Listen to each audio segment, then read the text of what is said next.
3 बार ओम नाम का सिमरन करेंगे।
सदेकं निदानं निरालं भमीशं स्वाहो विपोतं शरण्यं विदामः स्वाहो विपोतं शरण्यं विदामः।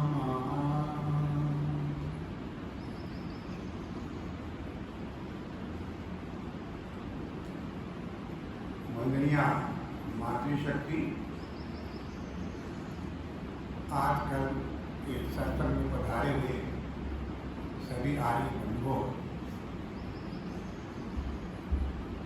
जब भी मैं आपके सम्मुख बैठता हूँ तो मेरे मन में विचार आता है कि आप सब बुद्धिजीवी यहाँ पर बैठे हुए हैं, सभी स्वाध्यायशील व्यक्ति यहाँ पर बैठे हुए हैं।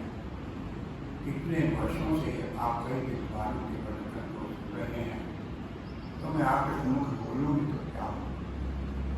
कोई ऐसा विषय नहीं होगा जिसको आप जानते नहीं, लेकिन फिर भी जो मेरी ड्यूटी लगाई गई है, मैं कुछ प्रयास करूँगा ऋषियों के वेदों के संदेश को आपके सम्मुख रखने के लिए। हम सब भली भांति जानते हैं कि वेद का एक एक मंत्र बहुत ही सारगर्भित होता है, बहुत ही रहस्यपूर्ण होता है, परिपूर्ण होता है, बहुत ही बहुमूल्य होता है। एक मंत्र ही नहीं, मंत्र का एक एक शब्द भी हीरे मोतियों की तरह उस मंत्र में जड़ा हुआ होता है, बहुत बहुमूल्य होता है एक एक शब्द। महर्षि पतंजलि कहते हैं, एकः शब्दः सम्यक् ज्ञाता सुप्रयुक्ता स्वर्गलोके काम भक्तु भक्ति।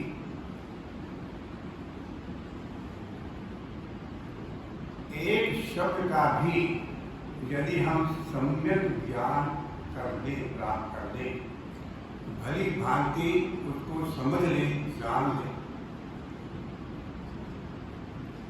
और उसको अपने प्रयोग में ले आए, अपने जीवन के व्यवहार में ले आए, डे टू डे वर्किंग में ले आए, तो शब्द भी जो है हमारे सारे भौतिक और आध्यात्मिक मनोरथों को पूर्ण करता है। इतना महत्व है एक एक शब्द का। लेकिन इसमें एक बात गौर करने की जरूरत है, ध्यान रखने की जरूरत है कि पहले तो बोला है सम्यक ज्ञानः, उस शब्द का हमें भली भांति ज्ञान हो जाना चाहिए। वो किस संदर्भ में कहा जा रहा है, किस कंटेक्स्ट में कहा जा रहा है और उसका कौन सा अर्थ कहाँ लगाना है। इतना ही नहीं, उसके बाद उसको अपने जीवन में भी उतारना है, डे टू डे वर्किंग में भी हमें उसको धारण तभी वो हमारे मनोरथों को पूर्ण कर सकेगा। यदि हम ज्ञान रहित कर्म करते हैं तो वेद माता कहती है कि वो हमें अंधकार में धकेल देते, नरक में डाल देते। लेकिन साथ साथ अगर हम सिर्फ कोरी कोरी ज्ञान की बातें करते हैं और हमें हमारे कर्मों में वो नजर नहीं आती, तो वो तो गहरे अंधकार में और घोर नरक में बैठते। ऐसा व्यक्ति तो एक लंगड़े की भांति है जो कभी अपने गंतव्य स्थान पर नहीं पहुंच सकते। इसलिए हम जो भी कहते हैं हमारे कर्मों में वो नजर आना चाहिए, उसकी झलक पड़नी चाहिए। हम कई बार संगठन सूत्र बोलते हैं, सम गच्छध्वम सम वदध्वम समो मना की जानता देवा भागम यथा पूर्वी समझाना उपाधि। प्रेम से मिलकर चलो, बोलो सभी ज्ञानी बनो, पूर्वजों की भांति तुम कर्तव्य के मानी बनो।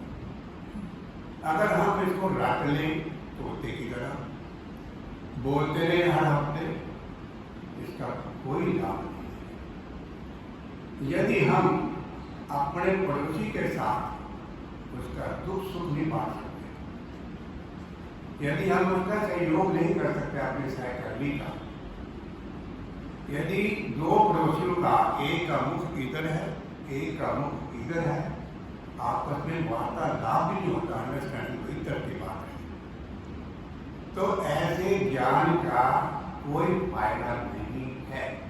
ऐसा बोलने का कोई फायदा नहीं है। ऐसा ज्ञान तो सिर्फ अहंकार भरा ज्ञान तो सिर्फ जो है वो एक बोझा ढोने की तरह है। तो ये इतनी सुंदर बात उन्होंने कही कि हमारे व्यवहार में ज्ञान और कर्म की बहुत जरूरत है। ज्ञान सहित कर्म और ज्ञान सहित कर्म।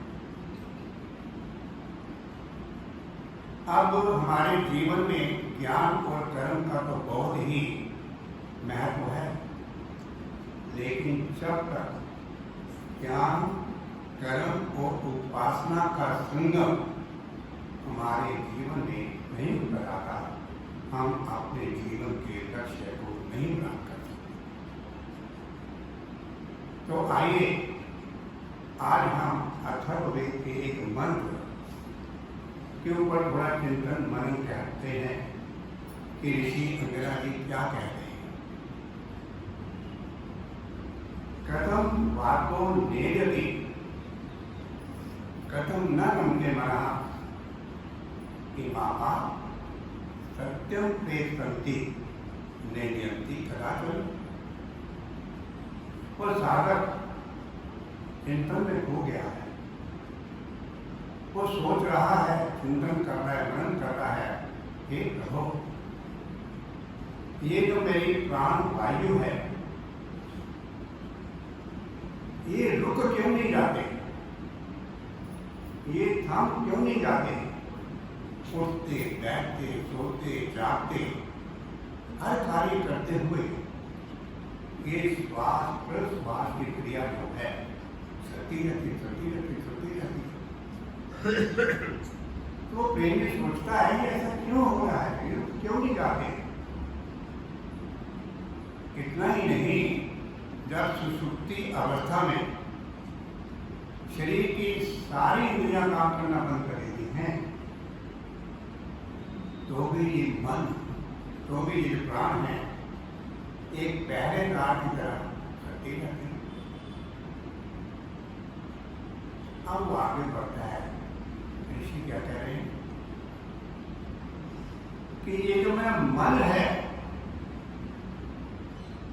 ये रम क्यों नहीं जाता, ठहर क्यों नहीं जाता, रुक क्यों नहीं जाता। ये जो इसमें विचारों की उथल पुथल चल रही है, ये क्यों नहीं ठहर जाती? समुद्र की लहरों की तरह एक विचार अगर समाप्त नहीं होता तो दूसरा विचार होता है। ऐसा क्यों है कि मेरा मन मौन क्यों नहीं हो जाता? केवल वाणी से नहीं, विचारों के पॉइंट ऑफ व्यू से। ये वो चिंतन करता है, फिर वो कह रहा है ऋषि के शब्दों में कि ये जो जीव है, ये जीवों के कर्म प्रवाह हैं, ये जो जन्म मरण हो रहा है, ये जो जन्म मरण का बंधन है, ये क्यों नहीं समाप्त हो जाता? जब से ये सृष्टि बनी है, अनादिकाल से, ना जाने हमने कितनी बार जन्म लिया है, कितनी बार हम किसी के माँ बाप बने हैं, उसके पुत्र बने हैं, भाई बने हैं, बंधु बने हैं। ये जन्म मरण का चक्र समाप्त क्यों नहीं हो जाता? अब वो जो ईश्वर तत्व है, वो इस पिंड से ब्रह्मांड की ओर चल पड़ता है, क्योंकि वो जानता है यथा पिंडे तथा ब्रह्मांडे। अब उसके मन में ये विचार आता है कि इस ब्रह्मांड में जितनी भी आकाश गंगाएं हैं, गैलेक्सीज हैं, जितने भी सूर्य मंडल हैं, जितने सूर्य हैं, पृथ्वी हैं, ग्रह हैं, उपग्रह हैं, ये क्यों चक्रवात की भांति चक्रवत घूमती रहते हैं, घूमती रहते हैं, घूमती रहती है अपने अपने कक्ष में, थकती नहीं? ऐसा क्यों है? क्यों हर रोज सूर्य उगता है? वैसे तो सूर्य ना उगता है ना डूबता है, ये तो सिर्फ हमारे लिए है। तो फिर भी व्यवहारिक दृष्टि से ये क्यों सूर्य उगता है? ये क्यों हर रोज प्रकाश देता रहता है? ये क्यों पवन चलती रहती है, चलती रहती है? कि क्यों नदियों का जल जो है कल कल करता हुआ बहता जा रहा है? क्यों झरने बहते हैं? ये चिंतन उसके मन में आता है।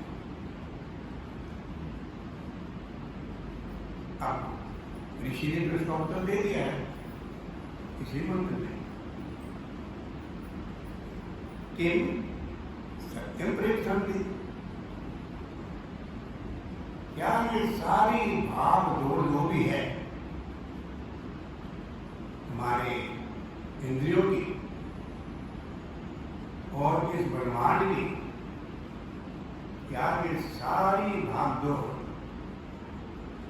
अपने मूल को पाने के लिए, परम मूल को पाने के लिए, ईश्वर को पाने के लिए ही तो नहीं हुई है? सब कुछ भाग दौड़, भाग दौड़, भाग दौड़। जब तक हम ये उस परम पिता परमात्मा को पा नहीं लेते, तब तक हम जन्म मरण के बंधन से छूट नहीं सकते। इसी प्रकार से जब तक ये ब्रह्मांड के सारे सूर्य, चंद्र, सितारे, जब तक ये अपने परम मूल कारण प्रकृति की साम्य अवस्था सब राज्य इसमें समा नहीं जाते, वापिस मुड़ जाते, तब तक ये भाग दौड़ इनकी भी चलती रहेगी। तो हमने देखा कि सच्चा सुख जो है वो तो अपने मूल से, परम मूल कारण से जुड़ जाने में ही है, उसको प्राप्त करने में ही है। अब देखिए एक बच्चा अपनी माँ के साथ मेले में जा रहा है। माँ की उंगली पकड़ी हुई है, माँ ने उसकी उंगली पकड़ी हुई है। अब उस मेले में तो कहीं पर तो मिठाइयों की दुकान है, कहीं पर खिलौनों की दुकान है, कहीं पर झूले हैं और कहीं पर मदारी अपने लिए दिखा रहे हैं। तो जो बालक है वो सब कुछ देखता है। अब वो जब मदारी को देखता है कि ये बंदर और बंदरिया को नचा रहा है तो उसका मन बदल जाता है और वो अपनी माँ की उंगली छुड़ाकर खेल देखना शुरू कर देता है। माँ को भी ध्यान नहीं रहता कि बच्चा छूट गया। अब मदारी का खेल, ये खेल तो खत्म हो गया। अब वो रोना शुरू कर देता है, माँ माँ माँ माँ कहना शुरू कर देता है। एक आप जैसा सज्जन उसको मिलता है, बच्चे को बता देता है, प्यार करता है, कहता बेटे तुम्हारी माँ कहाँ है? पता नहीं। तुम्हारा घर कहाँ है? पता नहीं। जाना कहाँ है? पता नहीं। नाम क्या है? पता नहीं। छोटा सा बालक है। अब रोए जा रहा माँ माँ माँ माँ किए जा रहे हैं। उस व्यक्ति के मन में बहुत क्या होती है, क्या करेंगे? वो उसको मिठाई परचेज करके देता है। बच्चा कहता नहीं, माँ माँ माँ माँ। अब उसको खिलौने नहीं देता है तो नहीं, वो जो होता ही नहीं है, उसको तो एक ही लगन है माँ को प्राप्त करने के लिए, अपनी माँ से जुड़ने के लिए। माँ भी ढूंढ रही होती है अपने बच्चे को, वो आ जाती है तो उसका रोना रोना खत्म हो जाता है, माँ की गोद में जाकर बैठ जाता है। तो कहने का भाव ये है, जब तक हम अपने मूल से जुड़ नहीं जाएंगे तो हमें भी शांति प्राप्त नहीं होगी। एक पत्ता जो है जब टहनी से टूट जाता है तो मुरझा जाता है, टूट जाता है।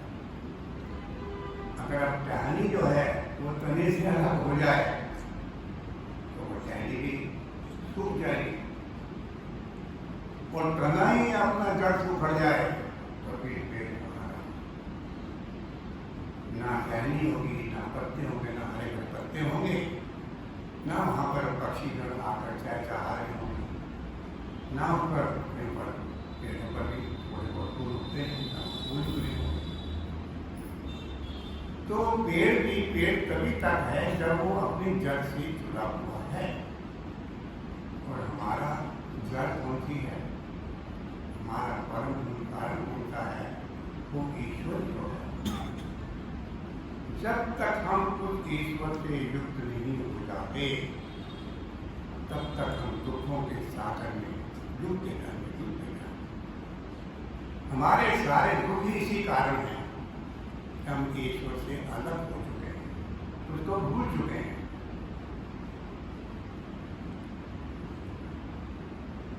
एक और सुंदर भी बोध रहा है, क्योंकि ज्ञान की बातें हम बहुत सुनते रहते हैं। तो एक वैद्य थे, वो अपने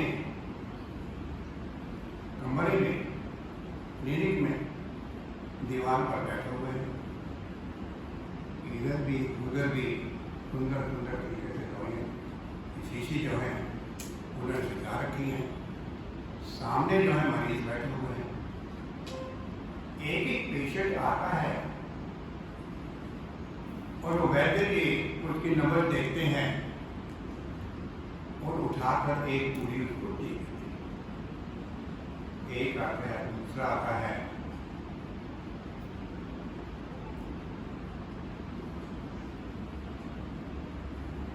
ये सारा जो दृश्य था बाहर एक साधु महात्मा एक वकील देख रहे थे और वो जोर जोर के ठाके मार के करते हैं। और बैठे तो बड़ी आश्चर्य हुआ कि ये क्या बात है। वो बाहर आया तो साधु महात्मा को जानता क्या महात्मा आप ये क्यों हंस रहे हैं, आपने क्यों 3 बार आके लगाई, क्या ये आप मुझ पर हंसे हैं, क्या ये आप दवाइयों पर हंसे हैं, या क्या आप पेशेंट पर मरीजों पर हंसे हैं। वो कहने लगे मैं तीनों पर हंसा हूं। ये दवाइयाँ जो हैं ये संचार वस्तु हैं, इनको कोई फर्क पड़ता नहीं है। मरीज जो हैं, पेशेंट जो हैं, उनको पता ही नहीं उनको बीमारी क्या है। और वैद्य जी आपको भी नहीं पता एक पेशेंट को क्या बीमारी है। इनको बीमारी है मानसिक। आज का बात तो जानता साइंटिफिकली, आज का तो साइंस का युग है। इनको समस्या है, बीमारी है आध्यात्मिक।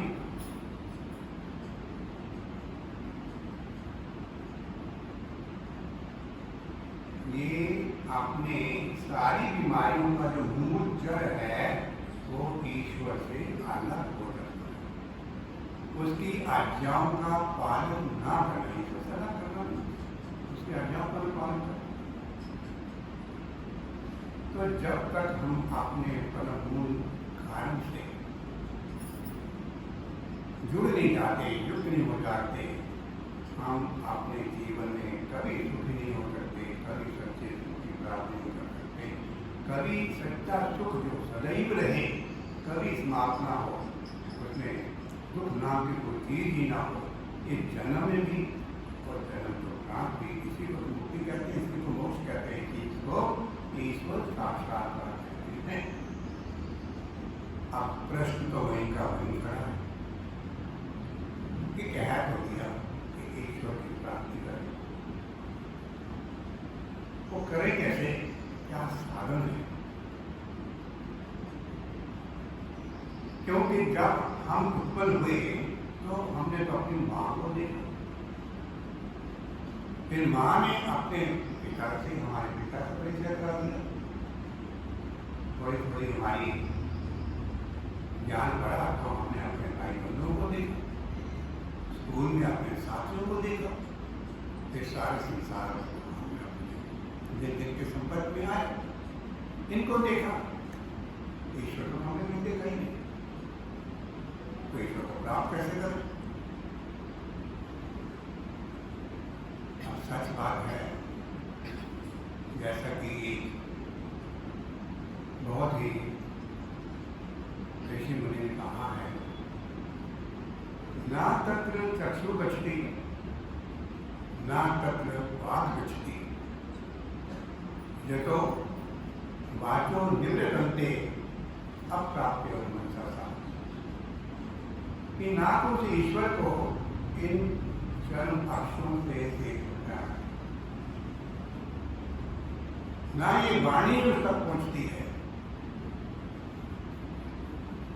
इतना ही नहीं, मन भी उस तक नहीं पहुंच पाता।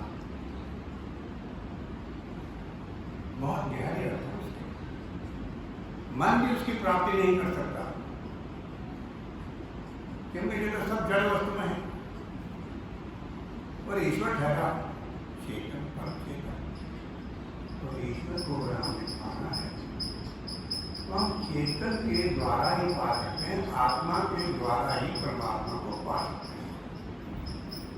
ये बाकी तो सब साधन है, ये शरीर तो माध्यम है, शरीर माध्यम, कर्म साधन, ये तो सब माध्यम है।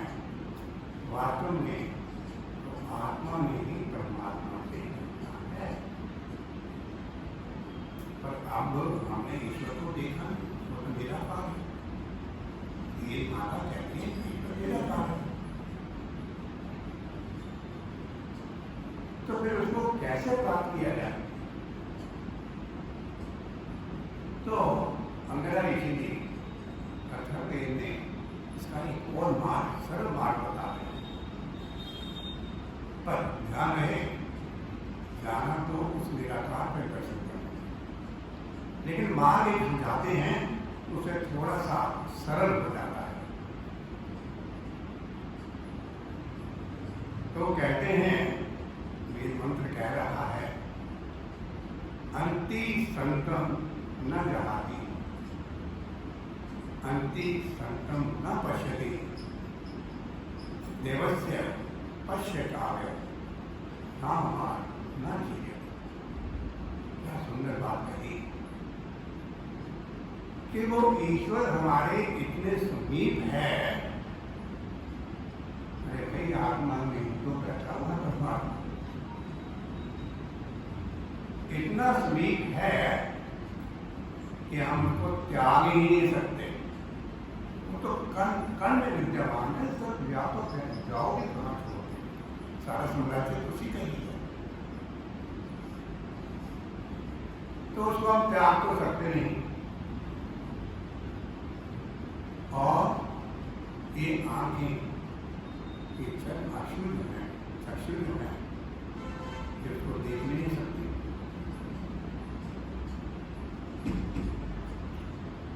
जो चीज जितनी नजदीक होती है वो नजर नहीं आती। क्या हम आंख में आंख से आंख की पुतली देख सकते हैं? नहीं।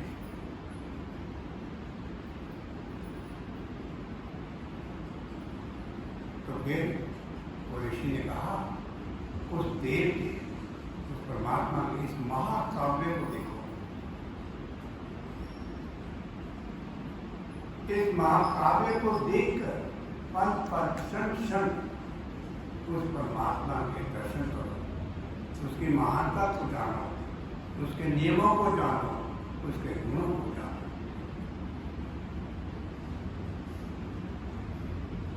जब हम किसी चित्र को देखते हैं तो हम समझ सकते हैं कि वो चित्रकार कैसा हो। गुण को, प्रकृति के नियमों को जानकर हम प्रभु को भी जान सकते हैं, उसका भी ज्ञान हो सकता है। वो कैसा महान होगा, वो कैसा होगा, वो निराकार है लेकिन वो ऐसा है।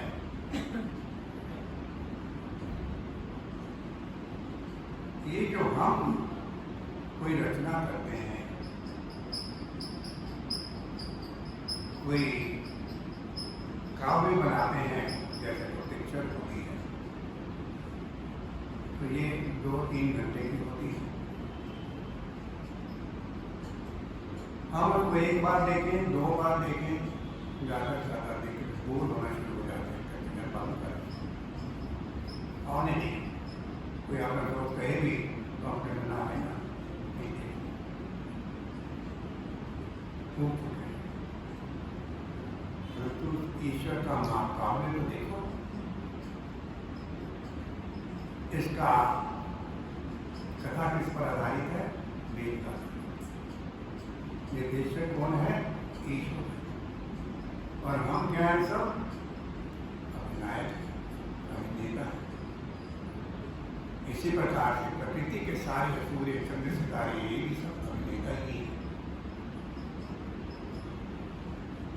तो ईश्वर तो स्वयं जो है अनादि है, आनंद है, नित्य नवीन है।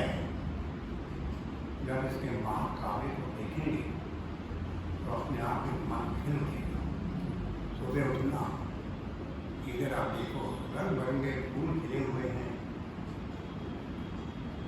कोयल जो है, बसंत का ऋतु तो आई गई है, कोयल की कूक कैसे हृदय को स्पर्श कर जाती, छू जाती है। ये सब उसका महाकाव्य को है। देखते जाइए, सुनते जाइए, कभी थकेंगे नहीं। इससे उस प्रभु की महानता और निराकारता ये अपने आप समझ में आ जाएगी और अपने आप ही हम अंतर्मुखी हो जाएंगे।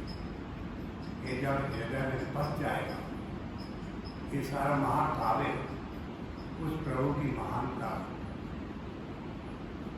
तो अपने आप को हृदय में उतरती जाएगी, आंखें बंद हो जाएगी, वाणी रुक जाएगी, थम जाएगी। ध्यान का तो कोई अंत है